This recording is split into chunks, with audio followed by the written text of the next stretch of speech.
This is a 2000 Honda Civic. Trying to remove this car alarm. There's an aftermarket car alarm.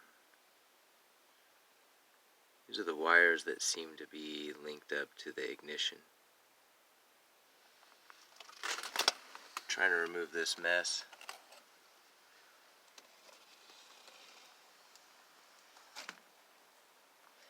My guess is that once I remove this, the car won't be able to start. So, pretty sure that these two green wires are the ones that are linked up to the ignition. It's my best guess. I traced the wires back. They seem to be